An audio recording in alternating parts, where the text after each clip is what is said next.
Lads, I mean, I did out these podcast notes before the game, and I just quickly put Bournemouth reaction because obviously I didn't know what we were going to be dealing with. I have a fair idea what we're dealing with now, and it is heartbreak, frustration, anger.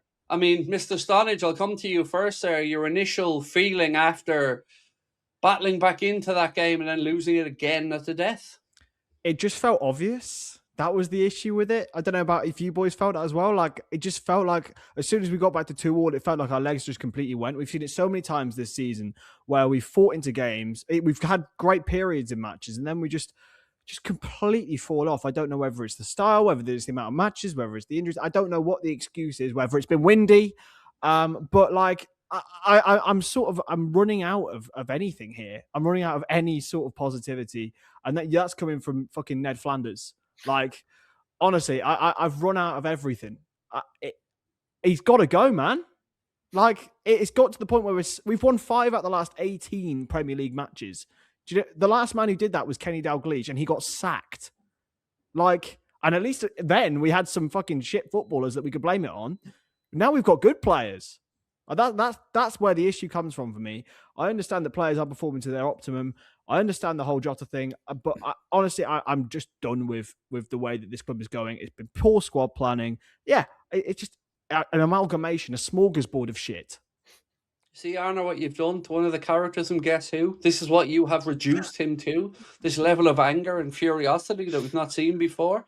Connor, you and I always chat after a game because we do the player rating scores and I'm giving you my scores on them. So we always have a brief chat, and it's almost like a rush between the two of us to kind of make the other one feel a little bit better with some kind words or a laugh. And it's getting to the point, mate, where those words are empty at this point, even between us. It's almost like a virtual shrug of the shoulders now, mate, isn't it? Yeah, I feel like all of our conversations start now. Well, that was great, wasn't it? Just like, what can you even say? Like, Jesus Christ, lads! Like Chris said, 5 wins out of 18. I think we have 4 points from the last 5 games. Haven't won a game in 2026. I seen a league table actually before we came on. If you take out the first 5 games, we are 12th, 4 points above relegation. Like, that is how bad we've been, and still he is in a job somehow. Like, tell me how he's still in a job. I just can't get my head around it at all. So, Connor, to get back to what we were saying about losing all hope Yes, and yes. feeling like, how are we here again? I want to make this point to both of you, gents. This was a week that the manager went out of his way to talk about Bournemouth not being a low block team and about it being a game of football and a style that should probably suit us. And then at the end of the game, he's bemoaning the wind and telling us that Virgil was a little bit unlucky. Now, Connor, I'm not having this excuse on Virgil because what I see there was a lackadaisical, lazy throw of the leg, almost like he was more trying to control it than he was flick it out. If you wanted to get a contact on that ball to clear it out, you're just getting something heavy on it. Doesn't matter where it goes, corner, throw in, doesn't matter, but clear it. But what he ended up doing was a nonchalant attempt at playing it, which didn't go out of play, was kept in by Alex Scott, pulled back to Evan Nielsen, and we're 1-0 down. And yet somehow, still, nobody's taking ownership of that. Yeah, but did you see the wind? Did you see how windy it was? It's just a ridiculous excuse. And for a split second when it happened, I thought, oh, that's class. He's just like tipped it back off the Bournemouth player and won us a goal kick. And I was like, oh no, actually, he's just kicked it to the Bournemouth player and they've scored. Absolutely fantastic. Like, it's just, there's no excuse for it. It's pure lazy. And I think even if you slightly excuse the mistimed or misjudged flight of the ball, the fact then the ball drops and you just kind of watches the ball go past him. He's just like, who are you blaming? You're the one who kicked it to the Bournemouth player and then let him cross it. Like, it's just the whole nonchalant aura gimmick just has to stop. Like, it's just no excuse and The horrendous. Like, body language, really, Chris, really bad. the body language is truly appalling right now. Like, even at the end, I said to Connor, like, at first I thought, well, there must be something dodgy here because they're all run to the referee and they're all complaining about something for the last goal. And then you watch back the replay and you're like, nope. Who are you looking to bail you out there? Like, take responsibility. You didn't deal with another long throw in. Yeah, I think it's sort of like it's becoming an issue that who's actually going to go and take responsibility in general. This season, you look at our senior players. I mean, I haven't, but like, to be honest, I think Van Dijk's been okay in some games this season. You know, today was pretty abhorrent. He was at fault for, I think, the first opening 2 goals. and didn't claw it back like a captain should. Alisson, I think, has struggled. I don't think he's been his normal self.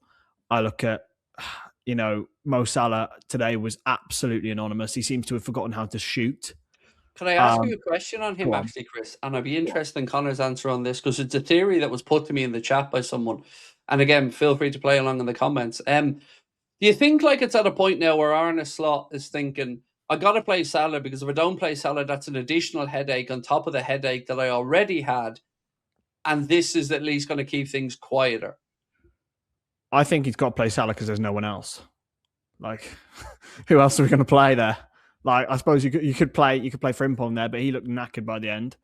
Do you think he'll hold up to account again in the same way? Do you expect him to drop against Karabakh? Maybe, but again, I raised the same question: who else are we going to play? And I don't put the blame at Arne Slot there. I put the blame at Edwards and Hughes because we went into this season having lost the forward players and having little option. I understand the injuries to Isak. I understand Chiesa's injured, but we all knew Chiesa would be. We all knew Isak would have spells out. We haven't seemed to have planned for anything apart from the A1. And that seems like a real issue. Like we're in big old 2026, pal, and we've got Wataru Endo, who actually I thought played quite well when he came on, and Dominic Szoboszlai in our back four, like Premier League champions. Sorry, like it blows my mind. I think the whole Salah thing. Look, he's been rubbish all season. I sort of took his side a little bit because I felt like maybe he was being singled out a little bit too much, but my goodness, his performance tonight and also the other night, it just looks like he's forgotten, what made him Mo Salah. He's lost all of his confidence, lost all of his form. It's a painful watch, mate. It really is. And I agree with all of that, but I don't feel like he's down tools, if that makes sense. Like, I feel like he's still putting an effort in a shift, but it's just not there anymore. For you, Connor, do you think it's like Chris said, it's just a matter of, well, needs must now. We need the body, so we got to play Mo? I think so. And even aside from that, like, if you're saying, right, will he get dropped for the Carabao game? Like, you could say that about half the team. Like, everyone was awful tonight. Like, it's not just him. Like, yes, he was terrible and probably one of his worst performances, like, in a Liverpool shirt in a long, long, long time.